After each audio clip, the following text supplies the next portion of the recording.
Hi, friends. Welcome back for the next 5 chapters of The Secret of the Shamrock, the first book in the Chime Travelers series. I'm the author, Lisa Hendey, and I am reading to you today with the permission of my publisher, Franciscan Media. After you've watched the video, I invite you to come over to YouTube and check out our links so that you can get a hold of the book for yourself at Franciscan Media's website. And be sure to check out our website, www.chimetravelerkids.com, for lots of great resources to help you have fun with the books. So let's begin with chapter 6. Dad and Katie headed off to the back pews to begin dusting and organizing the big, heavy books that held the Bible readings and songs. This left Patrick and 2 other cleaning team ladies standing near the altar with Father Miguel. The priest considered all the jobs on Mrs. Dinks's carefully prepared checklist. "It looks like the confessionals need a good cleaning," he said. "They'll be busy next week. If each of you could take one, we'll be done in no time," suggested the pastor to Patrick and the 2 women standing next to him. "You take mine," Patrick offered Father Miguel. "It's the last one on the right, near where your dad and Katie are working." He tossed Patrick a fresh rag and some lemony-smelling spray. "And don't forget to dust my section," he called out as Patrick was heading down the aisle. Patrick bent, picked up his backpack, and threw it over his shoulder. Inside it, he heard Francis begin to croak with excitement. That dark space might be the perfect spot for the frog to get in a bit of jumping practice. The wooden door creaked as Patrick pulled on the center knob between the 2 curtain side sections. St. Anne's was an old church with wooden confessionals that looked like a little bit like closets. You could either kneel behind a wooden screen or do your confession face to face with the priest through a curtain that slid to the side. Patrick decided to take his time, hoping the hour would be up before he was given a second job. He sat for a minute on Father Miguel's seat. The comfy old green cushion had a velvet texture that reminded him a little bit of soft summer grass. Patrick saw a small light near the ceiling and flipped it on. At his feet was an old book, open to a page near the middle. Plopping back onto the cushion, Patrick decided to take a peek. Patrick saw the front pocket of the backpack bulge a bit as Francis shifted, anxious to get out. "Just hang out a couple of minutes, buddy," Patrick whispered. "Let's move this big old book so you can get some exercise." "Butler's Lives of the Saints," Patrick read out loud quietly, taking a closer look at the book. "Let's see, Francis. March 17th, St. Patrick." He smiled at the thought that Father Miguel had been reading about his own patron saint. Patrick was Father Miguel's middle name. That was another reason that Patrick thought his pastor was cool. Father Miguel's family had come from Mexico, but the priest's mother had given her son an Irish saint's name. Feeling Francis settle back down inside the backpack, Patrick turned to the book again and began to read. He leaned back and relaxed. With that lemony smell and the humming of the vacuum nearby, Patrick's eyelids grew heavy. "Maybe a little nap," he whispered to the tree frog. Outside, Patrick heard the bells of St. Anne begin to toll their noontime call to prayer. Clang, clang, clang. The bells chimed loudly. An hour to go, Patrick thought, settling back for a nap. 3 more bells chimed, and Patrick noticed the floor of the old church begin to rumble. With the last 3 chimes, the confessional door blew open in a strong rush of cold wind. Patrick jumped and tried to call for his dad, and suddenly everything became a blur. Chapter 7. Patrick covered his face against the cold wind. An instant later, the chiming and rumbling and blurring stopped. All was silent until Patrick suddenly heard clink, clink, bah! Clink, clink, bah! Patrick listened to the strange sounds. He felt the cold, wet ground beneath him before he had even opened his eyes. He shivered in the strong breeze. A mixed smell of grass, mud, and some kind of animal filled his nose. Patrick opened his eyes and spotted his blue backpack on the ground beside him. Checking the pocket for Francis, he was relieved to find his frog friend shaking, but okay. He looked around in confusion and amazement. He was in a wide, green field. Patrick tried to stand up, but his legs were shaky too. He was freezing and scared. More than scared, really. Patrick was terrified. "Katie?" Patrick yelled out into the open air. "Dad?" He was starting to panic. "Father Miguel?" His voice cracked as he held back tears. The ground around him was full of muck and rocks and puddles. Sniffling, he saw he was surrounded by a herd of black-faced sheep. Their dark wool was damp. Rain fell everywhere. Patrick felt like he was wearing a wet blanket. Next to him, he spotted the tiniest lamb of the flock. The tough little lamb eyed him and then headbutted Patrick in the back. Patrick didn't know whether to laugh or cry. That lamb was full of attitude. The largest sheep wore a big bell around its neck. That would explain the clanking noise, Patrick thought to himself. "Oh, don't you be worrying yourself about Adam," came a man's voice with a strange accent from somewhere up the hill. "He doesn't mean you any trouble, lads. He was just looking to make a new friend." Patrick pulled his backpack from between the little lamb's teeth. He was struggling into a standing position. He definitely wasn't in St. Anne's anymore. Where he was exactly, he had no idea. As far as Patrick could see were grassy fields filled with dark rocks and black sheep. In the distance, he could see long, low fences that looked like they were made out of the same rocks. The few buildings Patrick spotted looked more like shacks than houses. Their roofs were made of brown hay. The clouds were hanging low, almost touching the ground. Patrick had no idea where he was or how he'd gotten there. He was cold, hungry, and completely freaked out.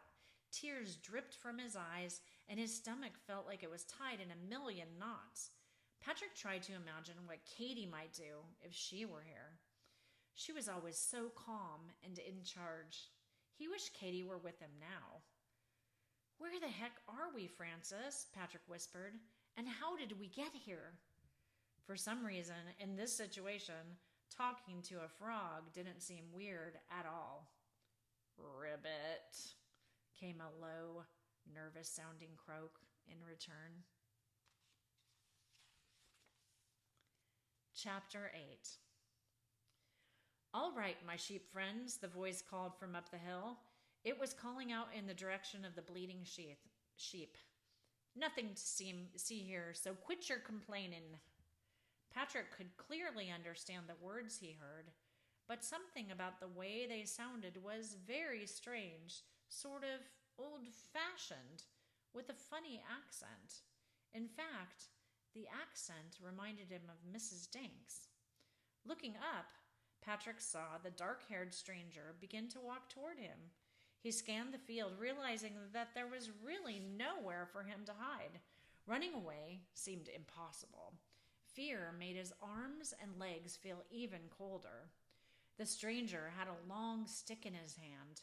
The stick had a kind of hook at the top. A few stray sheep were following behind him as he came. Patrick thought he should be scared, but something about the guy made him feel at ease. "Welcome," he said as he got closer to Patrick. "I see you've met Adam. Don't worry, he won't eat you. He's just saying hello. We don't get many visitors in this place, but you are welcome here." "And where exactly is here?" Patrick asked, backing away from the shepherd. "Why, Ireland, of course," answered the young man. Now he sounded confused, too. He was looking at Patrick, noticing the hoodie and the backpack. "No way!" Patrick took several steps away from the stranger. "I can tell you're not from around here," the shepherd said. "Your clothes, the way you speak, I don't know how you came to be here. But don't be afraid, lad. I mean you no harm. It seems God led us to this muddy field together. I was just getting ready for my prayers and a bit of food. Won't you join me? We will eat." "Oh, great," Patrick thought to himself. "I may not be at church, but I still have to pray. Actually, I really need to pray. Where am I?" He felt the panic inside him starting to rise up. "What do you call yourself, lad?" the shepherd asked. "Patrick," the boy answered, clutching the frog to his chest. "And this is Francis, and we need to get home. Now, my parents are going to be freaked out when they find out what happened." "Listen, Patrick," the shepherd spoke soothingly. "I know what it's like to be lost and afraid. Let us feed you and get you dry and warm, and then we'll figure out how to get you home." Since he was starving and it was quickly getting dark, Patrick agreed. But to be safe, as the shepherd turned his back, Patrick picked up a large black stone and put it into his backpack. "Just in case," he whispered to Francis.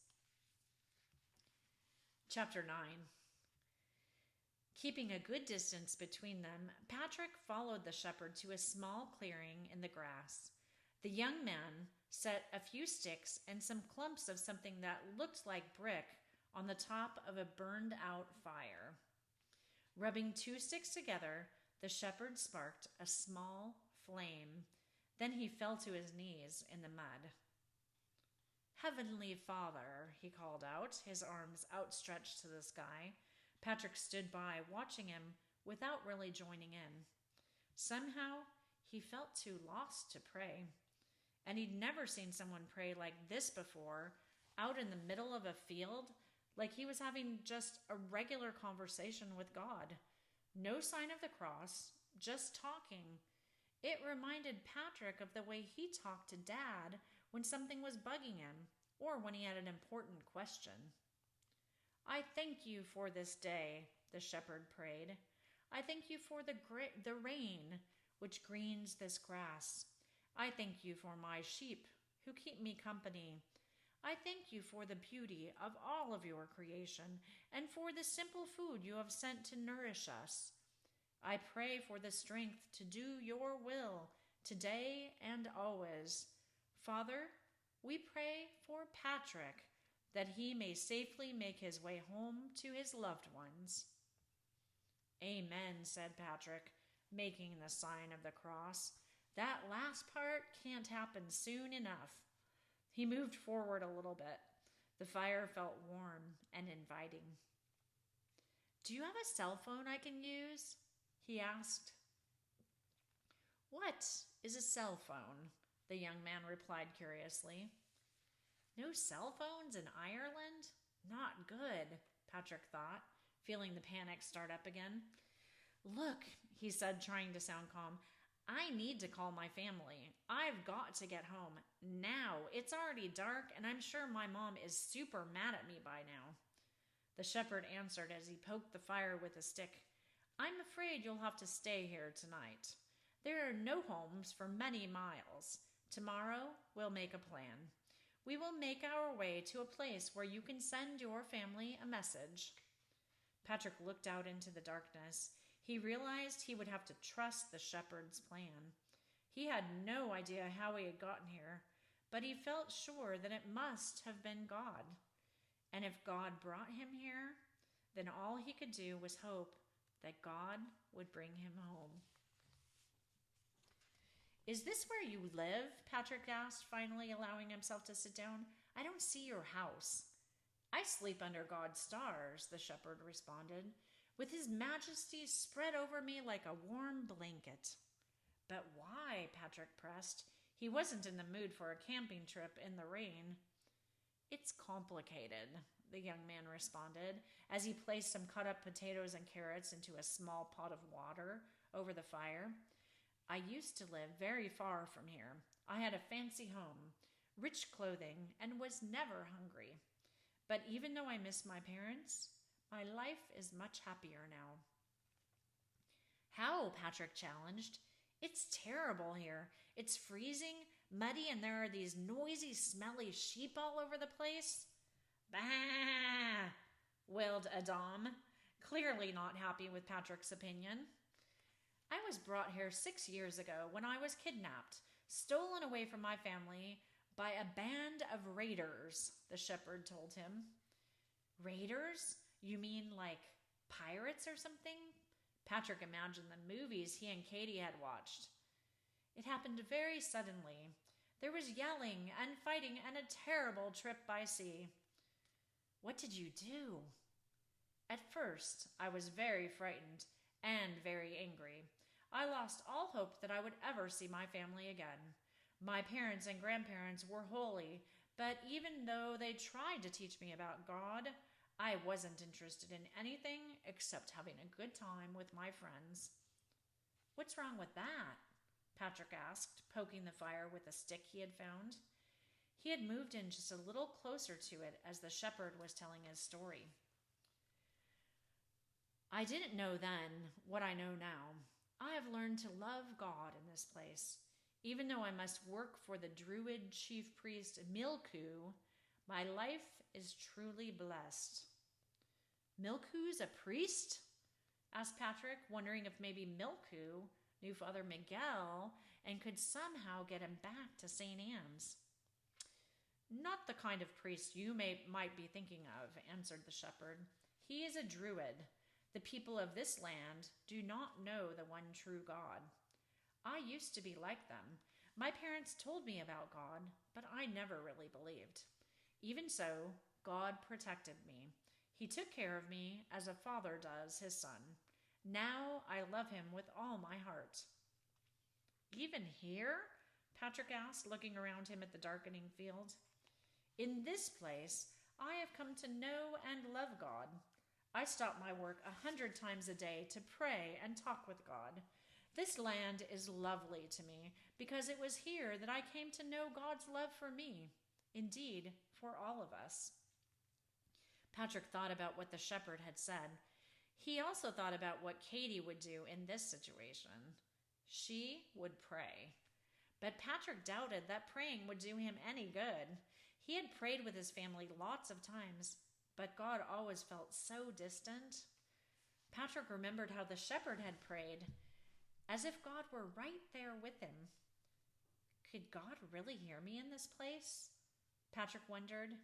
After he finished his meal, Patrick curled up on the ground next to the fire with Adam on one side and Francis on the other, tucked safely into the backpack. Looking up at the stars, he tried to figure out how he could have possibly gotten here. Was he kidnapped like the shepherd? Maybe someone had knocked him out in the confessional and somehow brought him here. Would he have to spend the rest of his life being a shepherd too? Would he ever feel warm again, or have enough to eat, or see his family? Finally, after a long time, Patrick drifted off into a restless sleep with a prayer of his own on his lips. God, I am lost. I'm like a lost sheep. Help me to find my way home. Chapter 10. Wake up, young one, a voice whispered with urgency. We must be going. Patrick's eyes opened in the darkness. For a moment, he completely forgot where he was. Clutching his backpack to his chest to protect Francis, he had rolled himself into a ball on the hard ground. The fire was now almost completely out, Patrick's heart beat heavily in his chest, and he shivered with cold. He looked around, trying to figure out where he could possibly be. Then he remembered everything that had happened in the last several hours. He was in the middle of a field in Ireland. He was with a total stranger. His parents had no idea where he was. He had to get home. "Come on," the shepherd nudged him again. "We must be going, now. There's no time to lose. It will be morning soon." "Wait a minute," Patrick protested. "I'm not going anywhere until I figure out what's going on. Who are you, really, and where are we going?" "There's no time now," the shepherd said impatiently. "I will tell you my story later, as we're walking. When we get to safety, we will return you to your parents. I promise you. But for now, if we have any hope of escaping this place, we must run." The shepherd turned quickly. His sheep huddled around him. They seemed to know that their caretaker was leaving. "Weirdest group hug ever," thought Patrick to himself. It would have been funny if it hadn't been so strange. He listened as the young man called out to his sheep. "I must leave you now, my sheep, but I thank you. I hated you at first. So often I felt alone and hopeless, but you were always with me, and God was too. I leave you now to God's protection." Turning to Patrick, he called with urgency, "Come, lad, we must be away." Well, that's our end of our reading time for today. Be sure to come back here to YouTube to find the next 5 chapters of The Secret of the Shamrock. And don't forget to check out the link at YouTube to Franciscan Media, where you can order this book and get a hold of a copy for your family or your classroom. I want to say thank you for reading with me today. Be sure to join me on Monday, Wednesday, and Friday here at your YouTube when I do a special video series called Let's Talk About Storytelling. It's really fun, and I can't wait to see you next time. God bless.